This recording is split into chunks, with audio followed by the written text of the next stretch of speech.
is up, everybody? My name is Dylan, aka Steezy, as I'm known on StarCraft. I know I couldn't have picked a better name. It just happened. I found the word Steezy to be so fascinating, and my first initial is D, so there you have it. That is my name, hence the channel name SteezyStarcraft. I'm about to cast a game that I hope you will enjoy.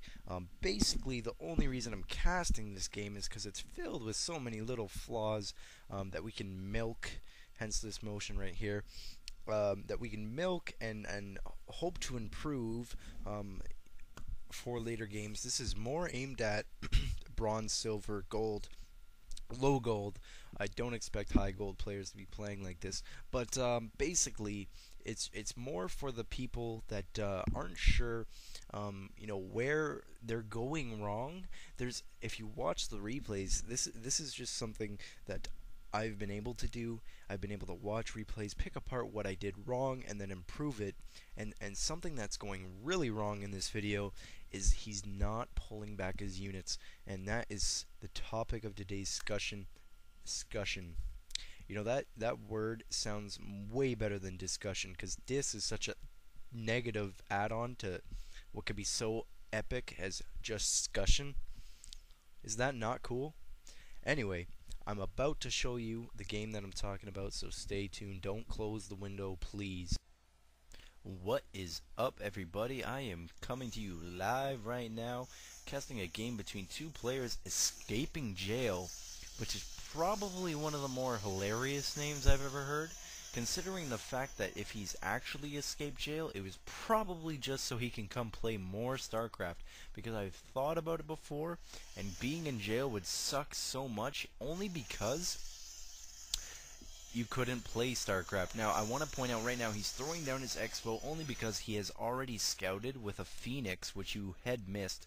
The Phoenix scooped around over here and scouted out this expo being thrown down like no one's business, and now we have the queen spitting the larvae. Now, I just want to point out something. If I bring that back, it takes him a really long time to spit out that larva. So basically, what I'm going to be focusing on in today's game is major flaws between the Zerg players' build. So I'm just going to go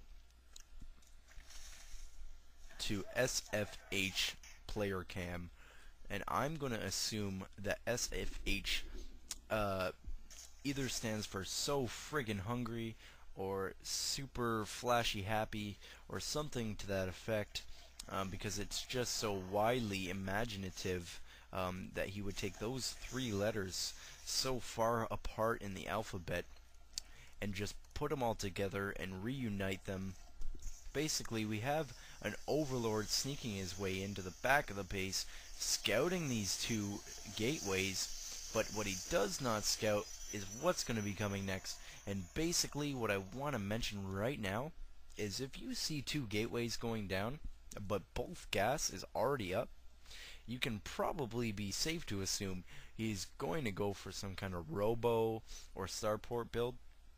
Although he does have a third gateway right now, but the thing is, SFH has just scouted that. So he's probably already reacted to the two gateways. No, he's not.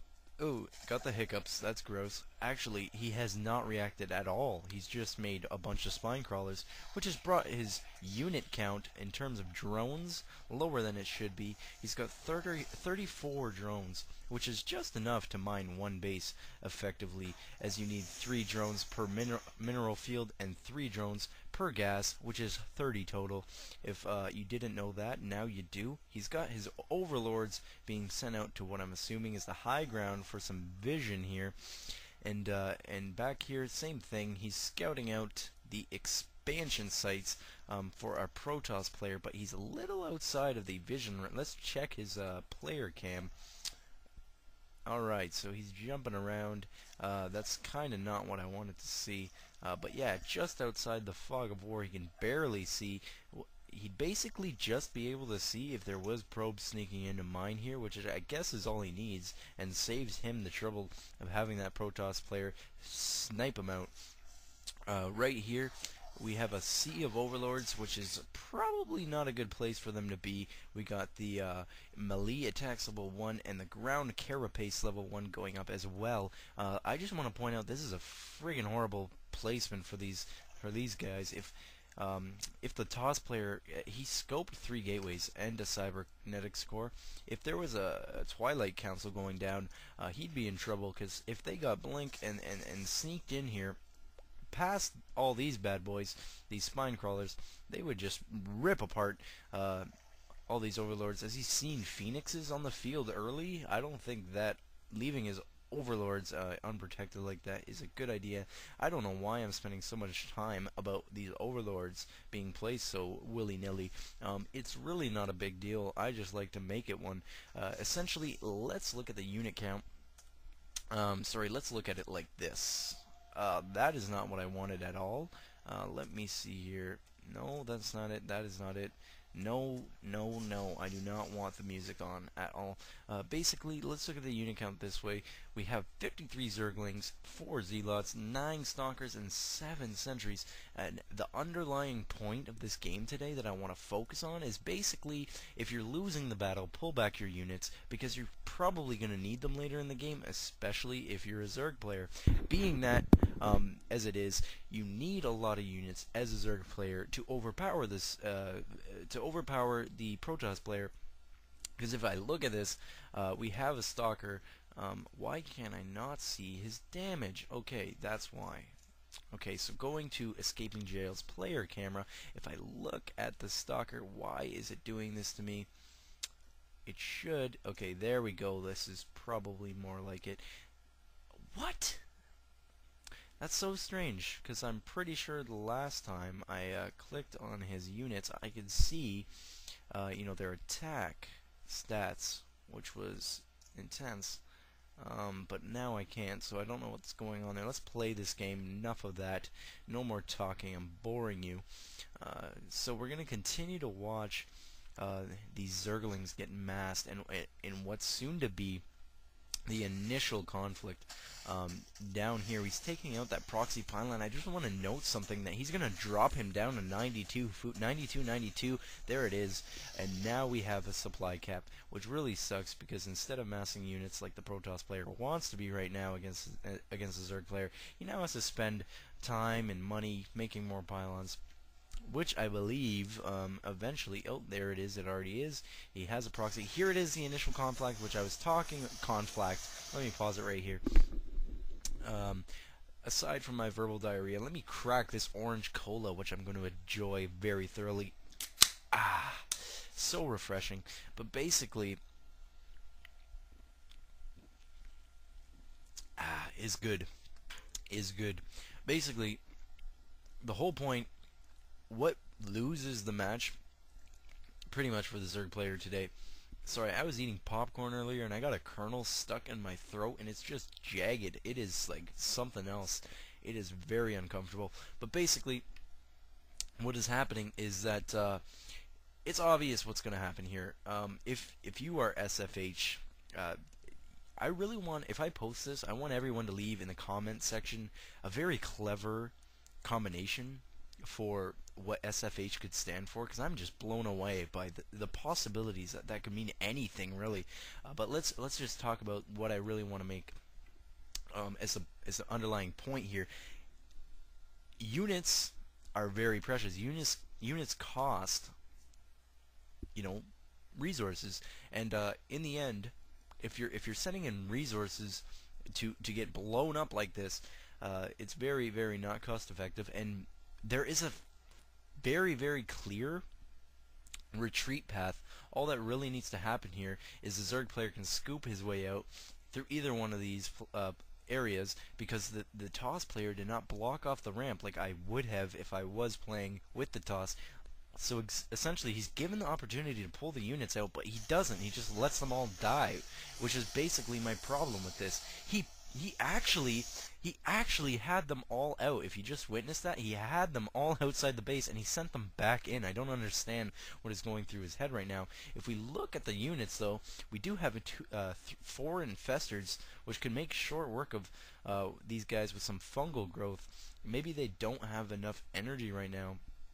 But let's look at the production. Absolutely nothing coming up for Zerg, even though he is towering above the economy of the Protoss player. His macro is falling severely behind. Let's look at his APM. Yes, yes, yes. Okay, so his APM is above. That's hilarious. The Toss player's APM is falling below the Zerg players, but still winning, which is hilarious when you think about it, because um, although he's pushing out more Zerglings, what I think should be happening, considering, I mean, there are Stalkers and a lot of Gateway units on the field, he should be moving more towards, well, there we go, we have some Infestors, that'll help him out a bit, but we do have an Observer here, which brings me to another point, that there is a major flaw in this gameplay right now, because as easy as it is for DTs to pop out in this stage of the game, for just to move in here and wipe out all these drones, basically DTs could be playing a huge part in this game if they were to come up. Basically what I'm trying to say is that I like the word basically because I used it about 6 times in a row right there. If DTs were to come out, there's absolutely no detection going on at all. We have no overseers, we have no spore crawlers, we now have another hatchery being thrown up here, which I'm assuming is going to produce units, and we have another 2 expos going down here. It seems like he's spending his resources on getting more resources. It doesn't really make a lot of sense, and neither of these players are bringing their money down low. They're really just like it's kind of like they want to flaunt it. It's just like they're about to hit the club, and they want a lot of cash to flash. It's pretty much what I'm seeing here. It doesn't make a lot of sense, but whatever. Let them do them. That is what they're gonna do best. And so we have some gateways being tossed down here. You know, basically walling off this position, which is very smart considering that's the only route that the Zerg player can take right now to come into this base and take it out, because if he tries to scoop around here, he's going to get demolished by now Stalkers, Sentries, Zealots, and our brand new friend Colossus. There it is, that's what I'm talking about. So we are now able to see basically the damage that these units are doing. Let me get the Colossus. So the Colossus is going to be doing 17 damage. The Stalker is going to be doing 11 damage versus armor is 15.